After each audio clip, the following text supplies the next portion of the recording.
ಮೃದುವಾಗಿರುವಂಥ ಮಲ್ಗೆ ಇಡ್ಲಿ ಮಾಡ್ಕೊಳ್ಳೋದಕ್ಕೆ 1 cup ration ಅಕ್ಕಿ ಅಥವಾ ಇಡ್ಲಿ ಅಕ್ಕಿ, ಯಾವ ಅಕ್ಕಿ ಬೇಕಾದರೂ ಉಪಯೋಗಿಸ್ಬೋದು. ಈಗ ಅದೇ ಕಪ್ಪಲ್ಲೇ 1/4 ಕಪ್ ಉದ್ದಿನಬೇಳೆ, 1/4 ಕಪ್ ಗಟ್ಟಿ ಅವಲಕ್ಕಿ, 1 ಟೇಬಲ್ ಸ್ಪೂನ್ ಸಬ್ಬಕ್ಕಿ, 1 ಟೀ ಸ್ಪೂನ್ ಮೆಂತ್ಯ ಕಾಳನ್ನ ಸೇರಿಸ್ಬಿಟ್ಟು ಇದೆಲ್ಲವನ್ನು ಚೆನ್ನಾಗಿ ತೊಳ್ಕೊಂಡು ಮತ್ತೆ ನೀರು ಹಾಕಿ 4 ರಿಂದ 5 ಗಂಟೆ ನೆನೆಸಿಟ್ಕೊಳ್ಬೇಕು.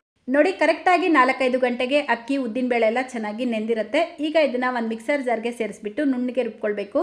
ಆದಷ್ಟು ಈ ರೀತಿ ನುಣ್ಣಗೆ ರುಬ್ಕೊಂಡು ಒಂದು ಪಾತ್ರೆಗೆ ಸೇರಿಸ್ಬಿಟ್ಟು ಸ್ವಲ್ಪ ನೀರು, ರುಚಿಗೆ ತಕ್ಕಷ್ಟು ಉಪ್ಪು ಹಾಕಿ ಚೆನ್ನಾಗಿ ಮಿಕ್ಸ್ ಮಾಡಿಬಿಟ್ಟು ಓವರ್ ನೈಟ್ ಫರ್ಮೆಂಟ್ ಆಗೋದಕ್ಕೆ ಬಿಡಬೇಕು. ಸೊ ನೋಡಿ, ನೆಕ್ಸ್ಟ್ ಡೇ ಬೆಳಗ್ಗೆ ಇದು ಚೆನ್ನಾಗಿ ಫರ್ಮೆಂಟ್ ಆಗಿರುತ್ತೆ. ಇದಕ್ಕೆ ಯಾವುದೇ ರೀತಿ ಸೋಡಾ ಉಪಯೋಗಿಸೋ ಅವಶ್ಯಕತೆ ಇರೋದಿಲ್ಲ. ಈಗ ಇಡ್ಲಿ ಪ್ಲೇಟ್ಸ್ಗೆ ಎಣ್ಣೆ ಹಚ್ಕೊಂಡು ಬ್ಯಾಟರ್ನ ಫಿಲ್ ಮಾಡ್ಕೊಳ್ಳಿ. ಇಡ್ಲಿ ಪಾತ್ರೆಯಲ್ಲಿ 1 ಲೋಟ ನೀರು ಬಿಸಿಗಿಟ್ಕೊಂಡು ನೀರು ಈ ರೀತಿ ಕುದೀತಾ ಇರಬೇಕಾದ್ರೆ ಇಡ್ಲಿ ಪ್ಲೇಟ್ಸ್ನ ಇಟ್ಟು ಲಿಡ್ನ ಕ್ಲೋಸ್ ಮಾಡಿಬಿಟ್ಟು ಮೀಡಿಯಂ ಫ್ಲೇಮಲ್ಲೇ 10 ರಿಂದ 12 ನಿಮಿಷ ಬೇಯಿಸ್ಕೊಳ್ಳಿ. ಕರೆಕ್ಟಾಗಿ 10 ನಿಮಿಷಕ್ಕೆ ಇಡ್ಲಿ ಪ್ಲೇಟ್ಸ್ನ ಆಚೆ ತೆಗೆದು ಸ್ವಲ್ಪ ತಣ್ಣಗಾದ್ಮೇಲೆ ಡಿಮೋಲ್ಡ್ ಮಾಡಿಕೊಂಡ್ರೆ ಸಖತ್ ಸಾಫ್ಟ್ ಆ್ಯಂಡ್ ಸ್ಪಾಂಜಿ ಆಗಿರುವಂಥ ಮಲ್ಗೆ ಇಡ್ಲಿ ರೆಡಿ ಆಗುತ್ತೆ.